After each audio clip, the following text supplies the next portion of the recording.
नमस्कार फ्रेंड्स, हम यहाँ बात करेंगे अपरिमेय संख्याओं के बारे में। इसके पहले वाले भाग में हमने परिमेय संख्याएं देखी थी। परिमेय संख्याएं अपने पास p बटा q के रूप में थी, जहाँ q बराबर 0 नहीं था और p और जो q था वो क्या थी, एक पूर्णांक संख्याएं। पूर्णांक संख्याएं प्लस और माइनस की होती है, जो प्राकृत भी होती है यहाँ पर।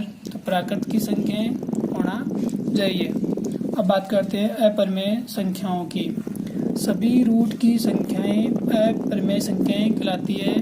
मतलब ऐसी संख्याएं इस रूट के अंदर हो जिनका रूट आप ज्ञात करना चाहे तो आपके पास एक प्राकृत संख्या प्राप्त नहीं हो, मतलब किसी दशमलव रूप में आ जाए, तो ऐसी संख्याएं क्या कहलाएगी, अपने पास अपरिमेय संख्याएं कहलाएगी। जैसे √5, √3, √12 इत्यादि। इनका रूट परफेक्टली मतलब प्राकृत संख्या के रूप में प्राप्त नहीं हो रहा है, या यदि संख्याओं को p बटा q के रूप में नहीं लिखा जा सके।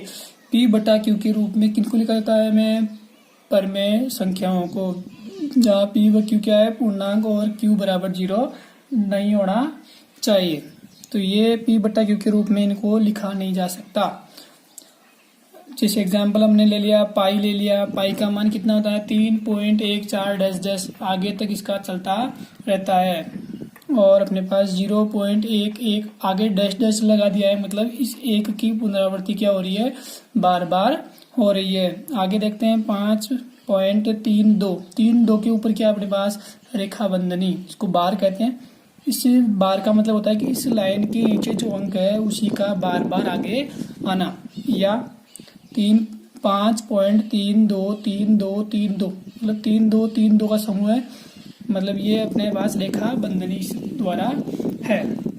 आगे बात करते हैं हम वास्तविक संख्याओं की।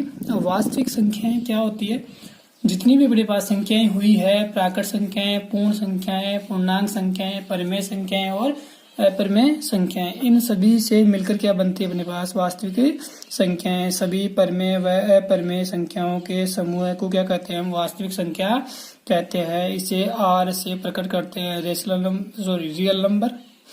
कंप्लीट।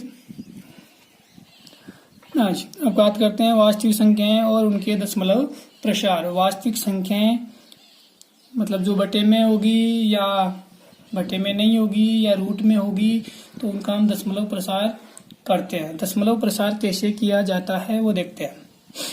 पहला एग्जाम्पल ले लिया हमने 7/8। तो ये 7/8 जो यहाँ पर दिख रहा है आपको, वो किसके रूप में, एक भिन्न के रूप में। अब यहाँ भिन्न की बात नहीं करते हैं, तो वो भिन्न क्या कहलाता है, एक परिमेय संख्या है। तो यहाँ परिमेय संख्या है क्योंकि 8 है, यहाँ पर 0 नहीं है। 0 होता है तो परिमेय संख्या नहीं होती। तो यहाँ 7 तो क्या है, अंश, और 8 क्या है, हर।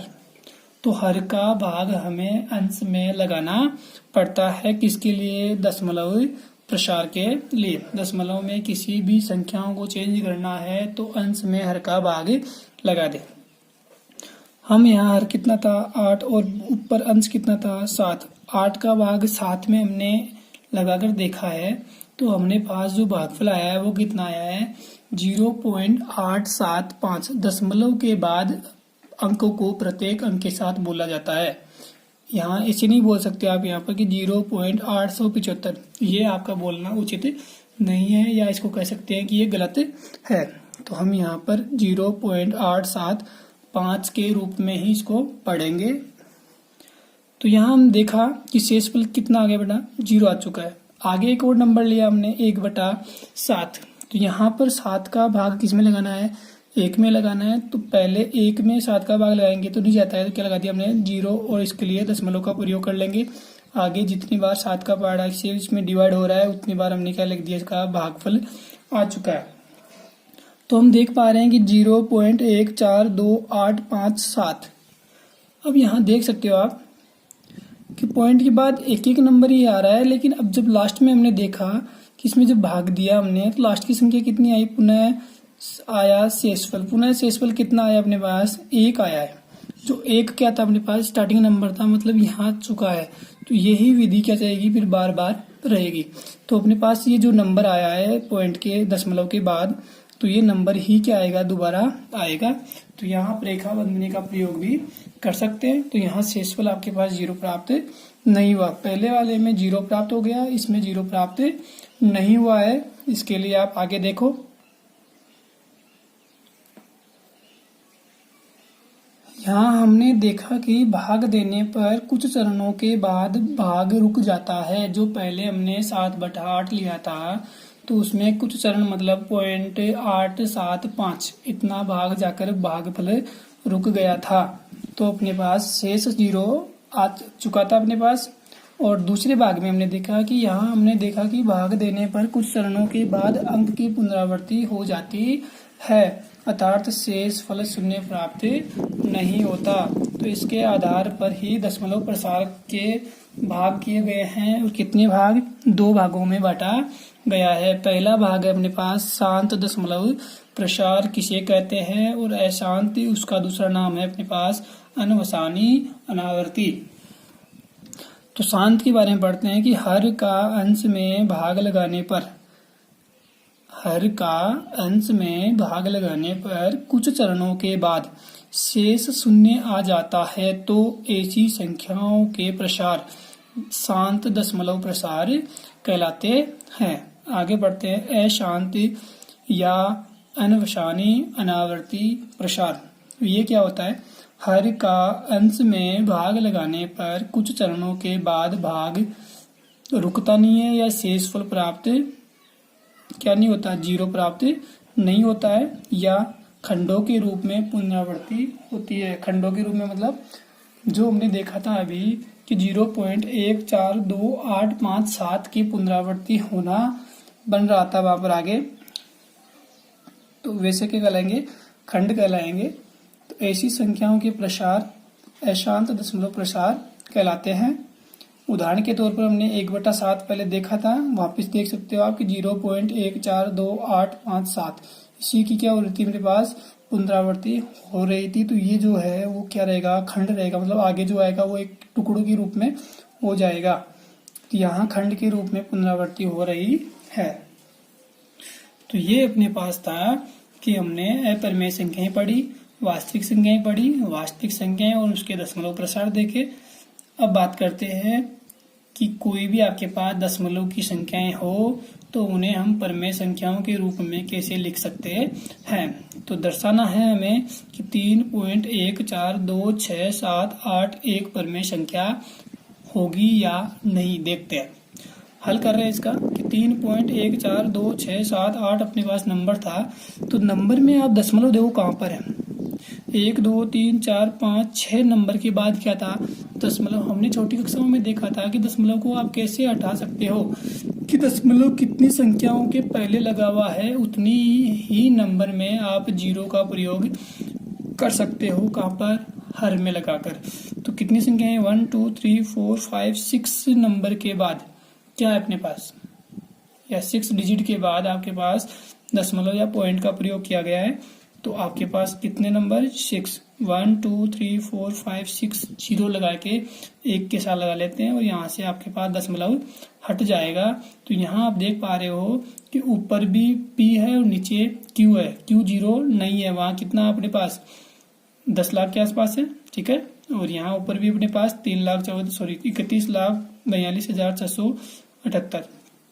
तो ये जो नंबर आया है वो P/Q के रूप में आया है। P/Q के रूप क्या कहलाता है अपने पास, परिमेय संख्या कहलाती है। तो ये जो नंबर था वो क्या है, परिमेय संख्या है। अब बात करते हैं कि जब आपके पास परिमेय संख्याएं थी तो दशमलव तक थी, लेकिन अब डॉट डॉट के रूप में आपके पास कोई संख्याएं आ जाए या नंबर आ जाए तो उन्हें आप कैसे चेंज करोगे, P/Q के रूप में या परिमेय संख्याओं के रूप में।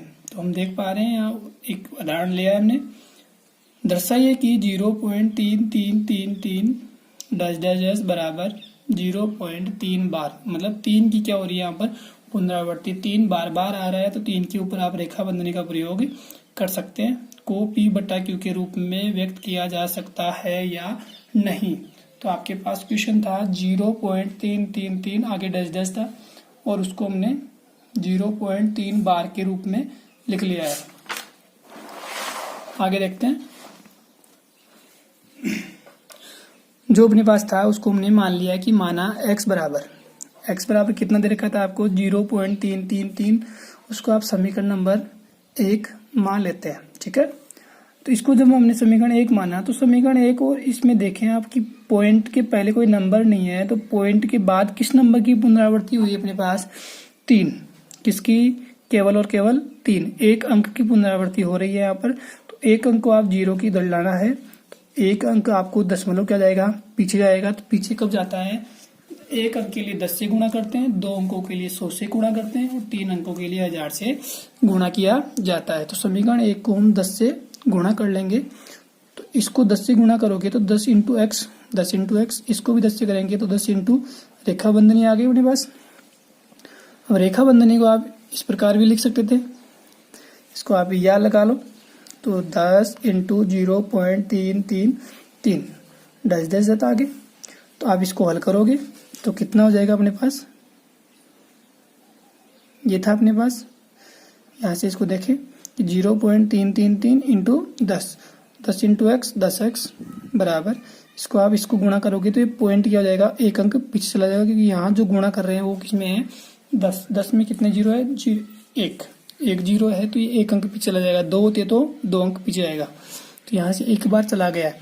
अब यहाँ थोड़ा सा देखें आप कि 0.333, पॉइंट के बाद कितने नंबर है, 333, यहाँ भी कितना था अपने पास, पॉइंट के बाद 333 था।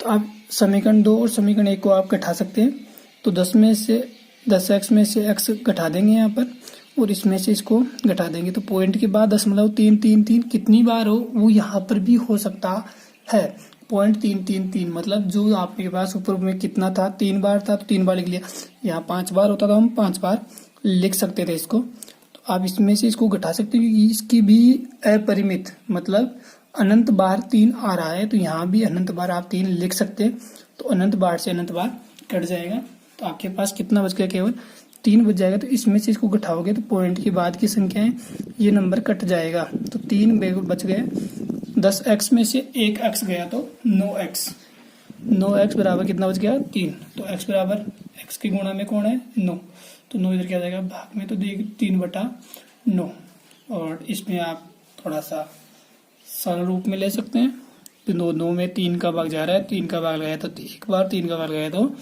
3 बार, तो 1/3 आंसर। ये तो था आपके पास कब, जब एक अंक की पुनरावृत्ति हुई। अब बात करते हैं आगे, जब 2 अंकों की पुनरावृत्ति होती है तब उन्हें p/q के रूप में कैसे लिखते हैं।